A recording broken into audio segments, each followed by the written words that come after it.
A young woman's allegation of rape inside Parliament House. Let's take a look at this family court merger with the Federal Circuit Court. It is set to go ahead. Australia now has 2 COVID-19 vaccines approved for use after the therapy. There's been a lot happening in Canberra this week. The family court has been submerged into the federal court. There has been a tussle going on over proposed industrial relations laws. There is yet another fight in the Nationals party room on energy policy. Some of it the government would like you to hear about. The Eagle has landed. We've seen around 350,000 jobs created in the last 4 months. And some of it they would rather you not hear about. They should stop treating this allegation of rape as a political problem to manage. They should front up to this chamber. For an increasingly large section of the community, the only way they may hear about these things is via news feeds coming through Facebook. According to a University of Canberra report on digital news consumption last year, half of Gen Z, that's people aged under 22, and 30% of people over 74 use Facebook for news. Half of all respondents said they had used Facebook as a source of news on the COVID-19 pandemic. This morning, Facebook closed down links to Australian news pages, including the ABC, Nine Media and News Corporation. However, in a public relations disaster for the media giant, Facebook also closed down crucial public service pages, such as the Bureau of Meteorology, Emergency Services, and government health information pages on the eve of a vaccine rollout. All a bit of a mistake, apparently. Facebook's move today meant the story about the Morrison government's media code morphed from simply being a brave and principled, world-leading stand against 2 leviathans. Good news about deals being struck with Google, which will feed money back into journalism, was being countered with chaos around Facebook and the spectre of a platform where policies now seem to favour fake news over real news. Facebook was wrong. Facebook's actions were unnecessary. They were heavy-handed and they will damage its reputation here in Australia. It's for the government now to explain what they're going to do to fix this mess.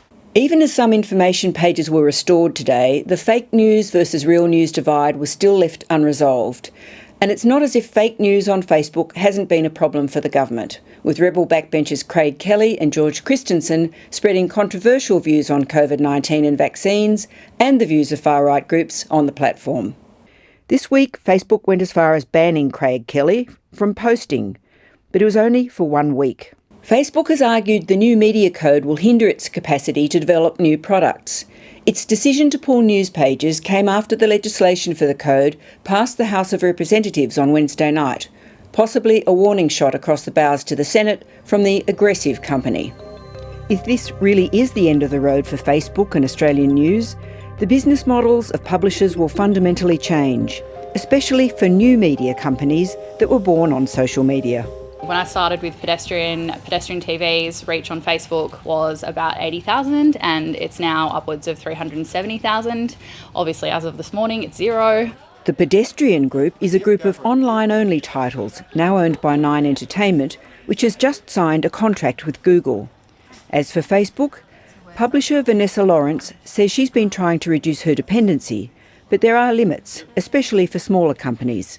About 4 years ago, we decided that we were going to, try and wean ourselves off Facebook as much as possible and diversify our traffic sources. And I think the suddenness of, that switch off this morning, the fact that Facebook can basically decimate, businesses' long-term strategies overnight or in a matter of a few hours is exactly why a code like this is so important. Facebook has been crucial in our transition online, but we made an effort to diversify the platforms that you can find us on, purely because, we didn't want to be caught without a chair when the music stopped.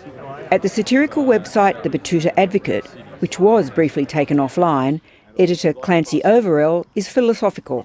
There's some rusted-on media executives who think that, the world should change to accommodate them. But we knew from the get-go that the days of someone walking in and paying $2.50 at a newsstand are over. You actually don't have the choice not to play the Facebook game because they are the monopoly in Australia, and so is Google, and you're damned if you do and damned if you don't. The news industry was in big trouble way before Facebook and Google showed up. But news is essential to a functioning democracy. We must have it. And the reality is that Facebook and Google took an ailing industry and destroyed it. Roger McNamee is a former advisor to Mark Zuckerberg and professional investor in Silicon Valley, who now wants to see the company's power reined in.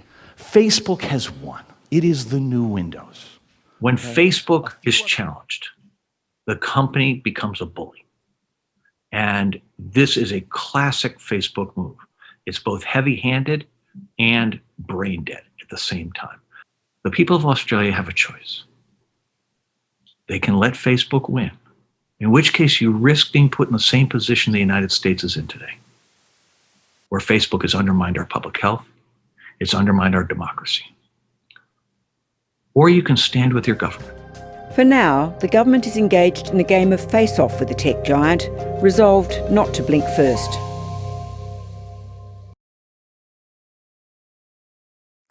Hi, I'm Lee Sales. Thanks for watching this story. If you'd like to watch more of 730's stories, they are on the left of your screen. And tap on the button below to subscribe and get the latest from ABC News.